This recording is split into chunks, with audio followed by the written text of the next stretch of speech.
आज हम लेके आए हैं क्लास 12th इलेक्ट्रोकेमिस्ट्री का लेक्चर नंबर 4 और ये लगभग सेकेंड लास्ट लेक्चर ही है आपके इस चैप्टर का। तो आज हम लोग पढ़ेंगे इलेक्ट्रोलाइटिक सेल्स के बारे में। इस चैप्टर में हमने दो तरह की सेल्स आपको बताई थी। पहली थी आपकी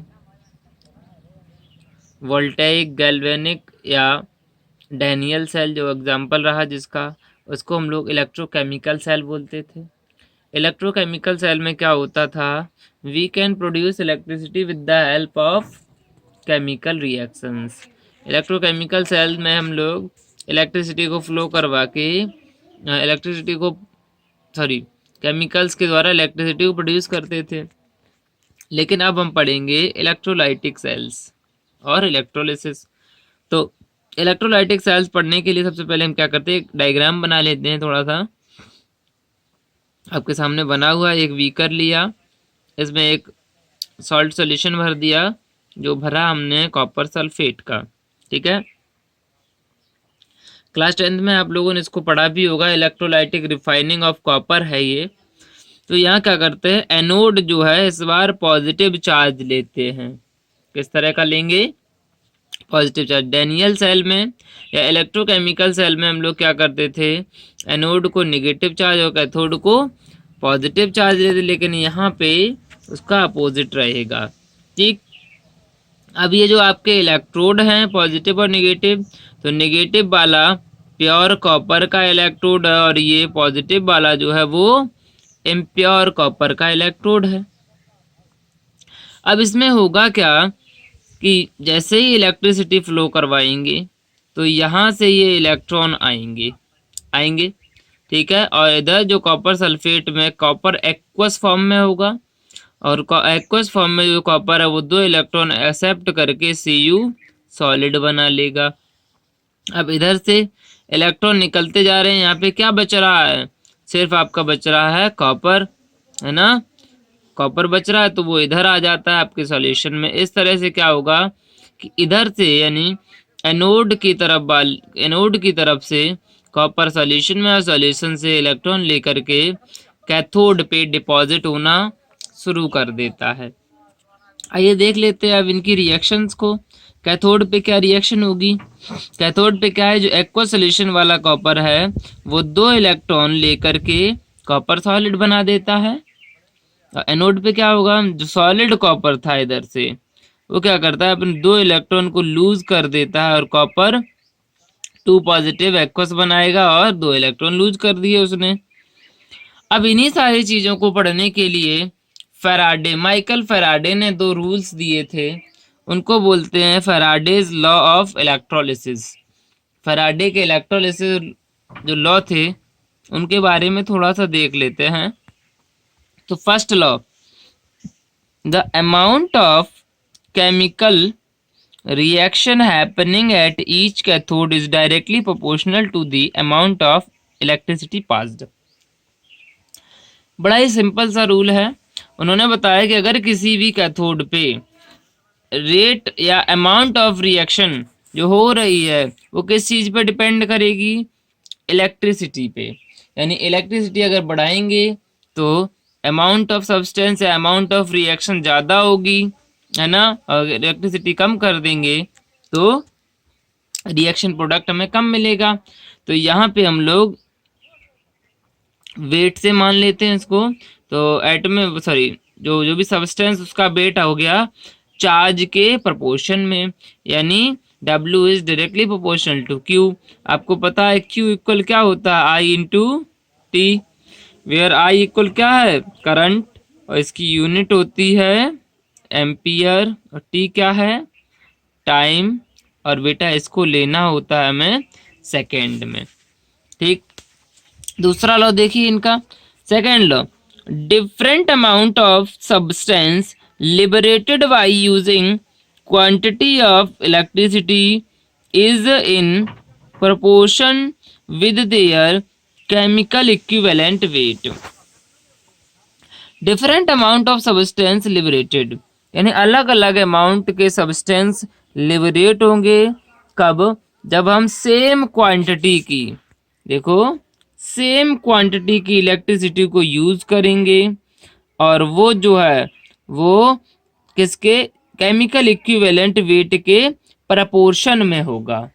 देख लीजिए इधर से डेफिनेशन थोड़ी सी कठिन लग रही थी, तो यहाँ पे देख लीजिए E इक्वल होता है molar mass upon number of electron. ठीक है, तो मोलर मास को या तो MW से कर लो या फिर इस तरह से लिख लो M मास। ठीक है, तो मोलर मास हो जाएगा। N क्या है, number of electron needed to deposit it, यानी जो आपने इधर देखी है इसमें Cu डिपॉजिट हो रहा था, Cu को कैथोड पे डिपॉजिट होने कितने इलेक्ट्रॉन चाहिए थे, 2। तो यहाँ पे अगर हम चाहें तो N की वैल्यू कितनी ले लेंगे, 2 ले सकते हैं। अगर 3 इलेक्ट्रॉन चाहिए तो 3 वैल्यू आ जाएगी। ठीक है, तो यहाँ पे एग्जाम्पल भी दे दिया। इक्विवेलेंट वेट ऑफ Cu क्या हो जाएगा, molar mass upon number of electron needed. तो मोलर मास इसका 63 होता है 1 मोल का, और ये क्या है 2 इलेक्ट्रॉन नीडेड 31.5 हो गया। अब आप सपोज करो थोड़ी देर आपको 2 सोल्यूशन दे दिए, आपको पता है E यानी इक्विवेलेंट वेट और मोलर मास दोनों डायरेक्टली प्रोपोर्शन में चल रहे हैं, तो हम लोग लिख सकते हैं W1 upon W2 W1 upon W2 equal E1 upon E2। खैर इस फॉर्मूले में कुछ ज़्यादा है नहीं एक्सप्लेन करने को, तो आप सिर्फ इसको ही याद रखें और दूसरा फॉर्मूला आपको ये वाला मिल जाएगा। अब हम लोग थोड़ी सी बात और कर लेते हैं चार्ज के ऊपर। यहाँ से एक चीज़ और आपको क्लियर होगी कि फैराडे की वैल्यू 96500 क्यों आती है। तो आपको पता है एक इलेक्ट्रॉन का चार्ज कितना होगा, 1.6 × 10⁻⁻19 कूलम। अब हम एक एग्जांपल ले लेते हैं सिल्वर के लिए। तो 1 मोल सिल्वर आयन को सिल्वर सॉलिड में बदलने के लिए 1 मोल इलेक्ट्रॉन की जरूरत पड़ी, यानी Ag positive plus 1 electron equal हो गया Ag सॉलिड। तो 1 मोल चार्ज कितना हो जाएगा, यानी 1 मोल चार्ज इक्वल होता है charge of electron into Avogadro number, charge of electron into Avogadro number. तो एवोगैड्रो नंबर होता है 6.022 × 10⁻23। जब आप इसको कैलकुलेट करेंगे तो आपका आएगा 96487। तो अपने कन्वीनियंस के लिए हम लोग लिख लेते हैं 1 मोल चार्ज इक्वल हो जाता है 96500 कूलम। ठीक है, आइए एक न्यूमेरिकल कर लेते हैं इसी से related. A solution of copper sulfate is electrolyzed for 10 minutes with a current of 1.5 ampere. That is the mass of copper deposited at the cathode. Sorry, what is the? तो हमें मास निकालना है, W की वैल्यू निकालनी है। आपको क्या क्या दे रखा, T दिया है 10 से 10 मिनट। हमने आपको बताया टाइम हमेशा आपको सेकंड में लेना है, 10 × 60 600 सेकेंड। I equal 1.5 ampere. ठीक है, तो यहाँ से आपको कॉपर सल्फेट का सॉल्यूशन दे रखा है, निकालना क्या है W। तो Q इक्वल क्या होता है I × T। तो Q इक्वल हो जाएगा 1.5 × 600। जब इसको कैलकुलेट करेंगे तो Q इक्वल आ जाएगा 900 कूलम्स। ठीक है, अब इसके कैथोड पे क्या रिएक्शन होगी, कैथोड पे रिएक्शन होगी कॉपर 2 पॉजिटिव जो है वो 2 इलेक्ट्रॉन लेकर के Cu सॉलिड में कन्वर्ट हो रहा होगा। तो बस वही, तो कॉपर आपको पता है 1 मोल के लिए कितना होता है, 1 इलेक्ट्रॉन यानी 1 मोल के लिए कितना होगा 96500 है कितने 2, तो 2 इंटू। ठीक है, और कॉपर का मोलर मास 663 ग्राम। तो यहाँ देखिए, तो 1 मोल कॉपर के लिए आता है 63 ग्राम। ठीक है, चार्ज 1 मोल चार्ज के लिए आएगा 2 मोल, सॉरी 2 इलेक्ट्रॉन है तो 2 मोल चार्ज इक्वल क्या हो जाएगा 63। अगर हम आपसे कहें 1 कूलम चार्ज है तब, तो 63/2 × 96500। इसके बाद में अब आपको निकालना कितने पे है 900 पे, तो 900 कूलम इक्वल है 63 × 900 अपॉन 2 × 96500। जब इसको कैलकुलेट करेंगे तो जो आपको कॉपर डिपॉजिटेड मिलेगा एट कैथोड वो आएगा W इक्वल 0.293 ग्राम। यानी जब आप 1.5 एम्पियर करंट को 10 मिनट के लिए कॉपर सल्फेट सॉल्यूशन में फ्लो करवाएंगे तो आपको 900 कूलाम करंट मिलेगा और 900 कूलाम करंट पे जो डिपॉजिटेड कॉपर होगा वो 0.293 ग्राम होगा। अब हम बात करेंगे प्रोडक्ट ऑफ इलेक्ट्रोलिसिस। ये थोड़ा सा ध्यान से समझने वाला टॉपिक है, बड़ा ही अच्छा इंटरेस्टिंग है। तो इलेक्ट्रोलिसिस का प्रोडक्ट जो होता है वो मेनली दो चीज़ों पे डिपेंड करता है। पहला है नेचर ऑफ मटेरियल, दूसरा है type of electrode. Nature of material that means वो मोल्टन है, एक्वस है, इस तरह का नेचर। और टाइप का मतलब है, आप लोग जान रहे हैं, किस मेटल का बना है, प्लेटिनम का बना है, कॉपर का बना है ना, इन सारी चीज़ों पे डिपेंड करेगा। तो इसके लिए हम दो अलग अलग कंडीशंस को लेते हैं।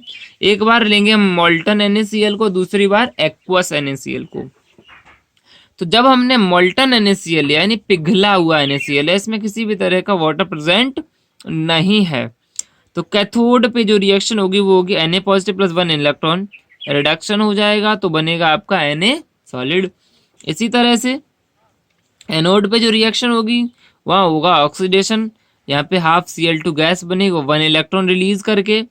तो आपकी ओवरऑल रिएक्शन अगर देखना चाहो तो Na positive plus Cl negative बनेगा, इधर 1 इलेक्ट्रॉन से 1 इलेक्ट्रॉन कैंसिल आउट हो जाएगा, है ना, प्लस हाफ Cl2 गैस। ये तो बड़ा ही सिंपल रहा। कब? जब हम लोगों ने NaCl को मोल्टन फॉर्म में लिया। अब बात करते हैं एक्वा सोल्यूशन की।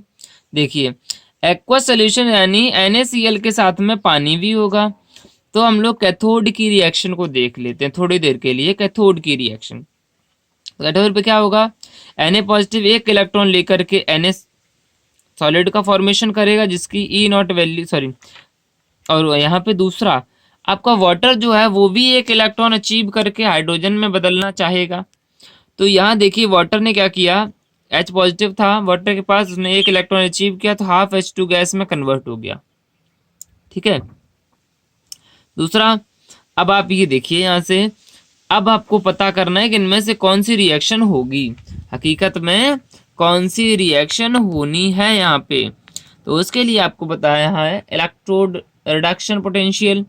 देखिए इसकी ई नॉट सेल कितना है, माइनस का 2.71 वोल्ट, और इसका कितना है 0। अब ध्यान रखना है इलेक्ट्रोड रिडक्शन इलेक्ट्रोड पोटेंशियल जिसका ज़्यादा होगा वही रिएक्शन फिजिबल होगी।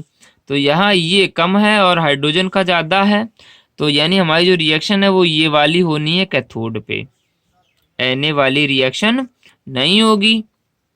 यहाँ देखो वाटर था, वाटर से क्या निकला, H पॉजिटिव और OH निगेटिव निकलता है। अब हम क्या करें, इन दोनों नीचे वाली रिएक्शंस को अगर ऐड कर दें तो आपका बनेगा H2O प्लस 1 इलेक्ट्रॉन बनता है हाफ H2 प्लस OH। आपको ये कैथोड की रिएक्शन मिल गई। अब हम लोग बात करेंगे एनोड की रिएक्शन के लिए। एनोड की रिएक्शन की भी बात कर लेंगे, उससे पहले हम देखते हैं इसकी कंप्लीट रिएक्शन क्या होगी। अब इसकी जो कंप्लीट रिएक्शन, सॉरी, हम लोग पहले ही कैथोड और एनोड की बात कर चुके थे। H2O कैथोड पे ये हुआ था, आपका H2 बना था, एनोड पे Cl वाला ये रहा था। ठीक है, तो अब देख लेते हैं ओवरऑल रिएक्शन के लिए। तो कंप्लीट रिएक्शन क्या मिली हमें, H2O प्लस 1 इलेक्ट्रॉन आपका बनता है हाफ H2 गैस प्लस का OH निगेटिव। अब Cl निगेटिव से क्या बन रहा था, half Cl2 plus 1 electron. NaCl था आपका सॉल्यूशन में, एक्वस था, तो इसमें क्या बनेगा, Na पॉजिटिव प्लस Cl। यहाँ देखिए 1 इलेक्ट्रॉन से 1 इलेक्ट्रॉन खत्म हो गया, Cl से Cl कट गया। तो जो आपकी ओवरऑल रिएक्शन आई है वो कुछ इस तरह से है, NaCl प्लस H2O बनता है half H2 plus OH negative, half Cl2 plus Na positive. अब यहाँ देखिए ये जैसे ही उसका नेचर बदला, पहले मोल्टन स्टेट में था तो हमें प्योर Na मिल गया। Na कैसे किस फॉर्म में मिला, Na सॉलिड की फॉर्म में मिला, यानी Na को हम लोग इलेक्ट्रोलाइसिस से इसमें अलग कर सकते हैं, प्योर फॉर्म में बना सकते हैं। लेकिन जैसे ही इसको एक्वस सोल्यूशन में NaCl को हमने डिसॉल्व किया, एक्वस सोल्यूशन जैसे ही इसका बन गया तो जो हमें Na मिलता है वो Na पॉजिटिव की फॉर्म में मिल रहा है। तो यहाँ से पता चल गया हम लोगों को कि इलेक्ट्रोलाइसिस पे नेचर ऑफ मटेरियल का बहुत ज़्यादा फर्क पड़ता है। एक रिएक्शन और दी जाती है बुक में, ये NaCl का ही एग्जाम्पल है, NCER10, दूसरा ये और है H2SO4। H2SO4 की एनोड पे रिएक्शन क्या होगी, H2O डाइल्यूट है तो half O2 plus H positive. ठीक है, इस तरह से क्या होगा, ये क्या करेगा, पर ऑक्सीडाइज सल्फेट आयन बनाएगा। अब यहाँ पे ई नॉट की वैल्यू देखो, पहले तो हमें देखना है रिडक्शन हो रहा है या ऑक्सीडेशन। तो यहाँ ऑक्सीजन था प्लस -2 में, यहाँ कितना हो गया 0, ऑक्सीडेशन नंबर बढ़ गया, दैट मीन्स ऑक्सीडेशन। अब यहाँ ई नॉट ऑफ सेल ऑक्सीजन के लिए, सॉरी वाटर के लिए 1.23 वोल्ट, और इधर सल्फेट आयन के लिए माइनस का 1.96। तो इसमें जो चीज छोटी होगी वो रिएक्शन हमारी फिजिबल होगी, यानी क्योंकि यहाँ पे ये रिडक्शन नहीं ऑक्सीडेशन हो रहा, उल्टा हो रहा उधर से। ठीक है, अब हम लोग एक देख लेते हैं एग्जाम्पल इसका। If a current of 0.5 ampere flows through a metallic wire for 2 hours, then how many electrons would flow through the wire? आपको क्या क्या दे रखा है, आई दे रखा है 0.5 एम्पियर, टी दे रखा है 2 आवर्स, और ई दे रखा है, आपको निकालने हैं नंबर ऑफ इलेक्ट्रॉन। आपको पुराना फॉर्मूला क्यू इक्वल होता है आई टी, तो आई की वैल्यू क्या है 0.5। अब 2 घंटे हैं, 1 घंटे में सेकेंड होते हैं 36, और 2 घंटे में कितने हो जाएंगे, मल्टीप्लाई करो 7200। ठीक है, या इसको इस तरह से भी हम लोग लिख सकते थे, 0.5 को क्या लिख देंगे 1/2 इंटू 2 इंटू 3600, 2 से 2 कट गया तो आपका अपने आप आ जाएगा 36 कूलम। आपको पता है 1 इलेक्ट्रॉन पे चार्ज कितना होता है, 1.6 इंटू 10⁻19 कूलम। तो नंबर ऑफ इलेक्ट्रॉन निकालने के लिए जो चार्ज है उसमें 1 इलेक्ट्रॉन के चार्ज का डिवाइड कर देते हैं। जब डिवाइड करेंगे तो आपका नंबर ऑफ इलेक्ट्रॉन आएंगे 2.250 इंटू 10⁻22 इलेक्ट्रॉन्स। ठीक है, तो ऐसा यहाँ एक और इसके बाद में एक छोटा सा न्यूमेरिकल हम लोग करेंगे। न्यूमेरिकल आपके सामने लिखा हुआ है, आपको क्रोमेट आयन 14, ये क्रोमेट आयन वाली रिएक्शन दे रखी है, और इसमें बताया what is the quantity of electricity in the coulomb needed to reduce 1 mole of chromate ion. तो बहुत सरल है, इतना बड़ा सा आपको दे रखा है, हमने थोड़ा सा कम कर दिया, फिर भी बहुत बड़ा दिया है ये न्यूमेरिकल, और बहुत छोटा सा आपको बेवकूफ़ बनाने के लिए सब कर रहा है। तो 1 मोल ऑफ क्रोमेट आयन, उसको कितने इलेक्ट्रॉन की जरूरत पड़ रही है रिड्यूस होने के लिए, 6 की। ठीक है, 6 मोल ऑफ इलेक्ट्रॉन, तो 1 मोल कितना होता है 96500, इंटू 6 के लिए इंटू कर दो, तो यहाँ पे आ जाएगा 5790000। इसको जब राउंड फिगर्स में लिखते हैं तो डेसिमल लगा लेते हैं, 5.79 इंटू 10⁻5 कूलम्स। आज के वीडियो लेक्चर में इतना ही, और लास्ट वीडियो लेक्चर जो इसका रह गया है उसमें बैटरीज पढ़ाएंगे आपको, कोरोजन, और जो भी एक आध टॉपिक बचे हुए हैं उनको कंप्लीट करके हम इस चैप्टर को फिनिश कर लेंगे।